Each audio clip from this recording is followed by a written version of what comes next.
ওই যে কথায় আছে, বিন্দুতে হয় সিন্ধু দর্শন।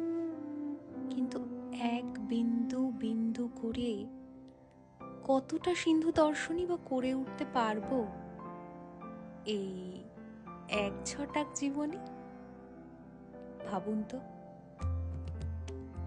একক অখণ্ড ব্রহ্মাণ্ড রাজে পরম একোষে রাজ রাজেন্দ্র রাজ